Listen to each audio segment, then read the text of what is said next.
This woman's case by the name Chioma Okoli, her case went viral some years ago when she was on a live video on her Instagram account, narrating the story how she used this product, Najiko tomato paste, and then she came on her in the Instagram account to review the product, telling people that it is sugary, the taste is not so much as other tin tomato paste.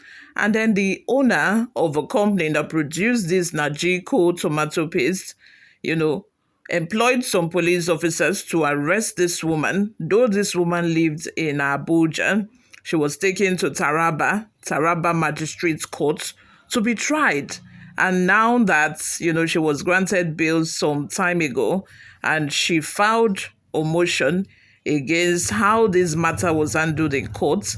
And the chief magistrate in charge of this case, who was in charge of this case, has been demoted because the reason being that he's not even supposed to handle the case to start with. The matter should have been handled by a federal high court in Abuja because the crime was not committed in Taraba, nor is she a citizen or an indigene of Taraba State. Why the case was taken to Taraba and to be tried by this chief magistrate, we don't know.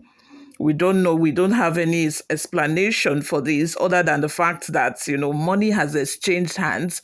This man did not take the review, the negative review. He did not take it lightly. Several appeals were made on several occasions, and the owner of the company insisted on taking it to any length to make sure that it destroys this woman. This woman even lost a pregnancy in the process. Well, I'm so happy that Kama has finally found all of those people who partook in this case. Before we delve right into the details of today's news, if this is your first time here or you have not subscribed to this channel, what are you doing? Please go ahead and subscribe. Like this video, also leave your opinions in the comment section below as well. The Nasarawa State Judicial Commission has demoted Emmanuel Jatau, a chief magistrate, to senior magistrate 1 over misconduct in the controversial case involving Chioma Okoli and the Nigeria Police Force (NPF). The Commission's decision was conveyed in a letter dated January 6, 2025, addressed to Okoli's legal counsel, Inibehe Effiong.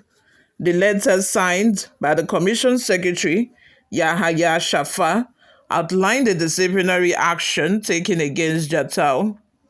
Consequently, I have been directed by the Honorable Chief Judge of Nasarawa State and Chairman Judicial Service Commission to write and inform you that Honorable Emmanuel A. Jatau has been demoted by a grade level lower than his current grade level, from Chief Magistrate 2 on grade level 15 to Senior Magistrate 1 on grade level 14, and stripped of his magisterial duties, the Commission stated.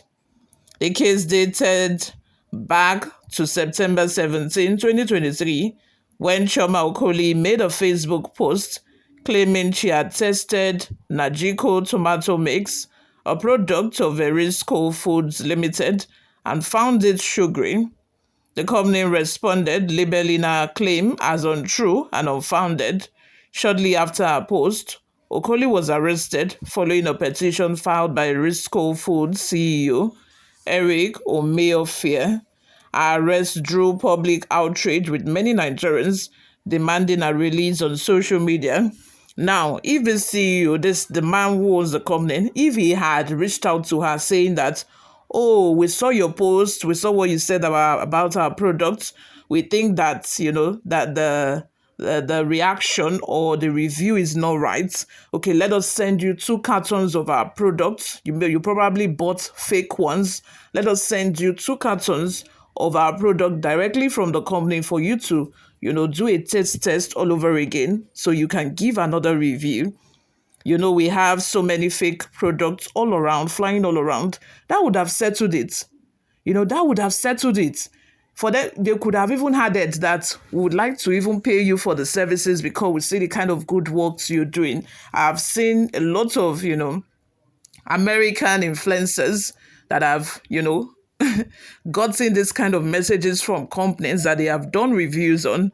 It is nothing offensive. Like these are people. It's just, even if the person did not come on social media, just imagine me buying a tomato paste and I did not find the taste okay or to my liking. I can tell my neighbor, oh, I bought this tomato paste and it tasted sugary. Don't go for it. You can go for another product.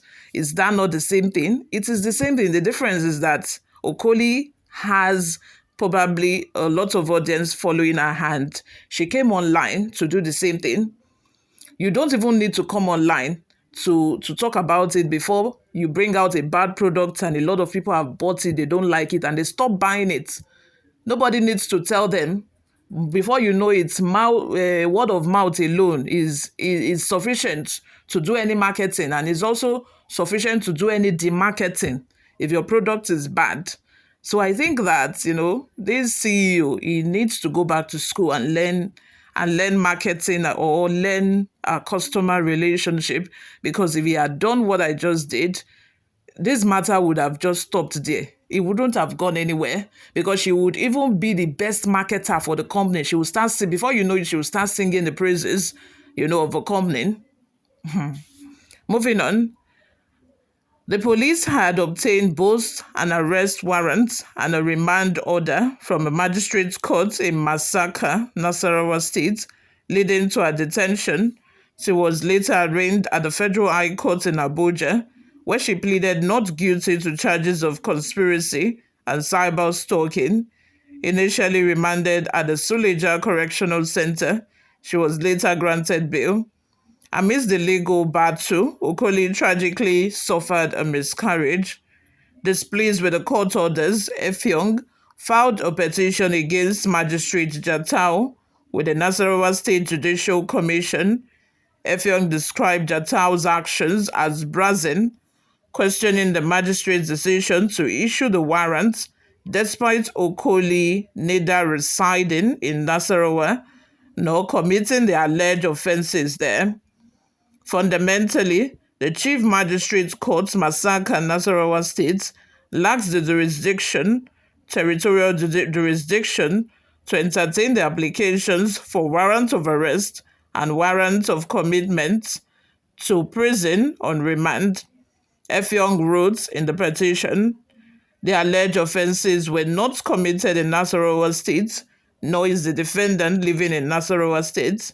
We submit respectfully that the magistrate court has no jurisdiction to make any order or issue any warrant whatsoever, whether for search, arrest, or remand, for the allegations levied against the defendant, which border on offenses allegedly committed under the Cyber Crimes Prevention Act 2015. Effiong further argues that cybercrime is a federal offense under the executive jurisdiction of a federal high court. He called for sanctions against Jatau and any other officials involved, urging the commission to take appropriate disciplinary actions. What are your thoughts? Let's have them in the comments section below. Before we go, let's take a look at some of the reactions we got online. The first comment from Charles says, "Justice well done. Thank you, the Nasarawa judiciary. Though the penalty was too slow to that of losing a child." Okonkwo says, "I commend Barrister Inebehe and the courage of the Nasarawa judiciary for the discipline of the erring judge." You all, thank you very much for always listening and watching. This is where I'm going to draw the curtain for now. I will see you all in my next video. Bye for now.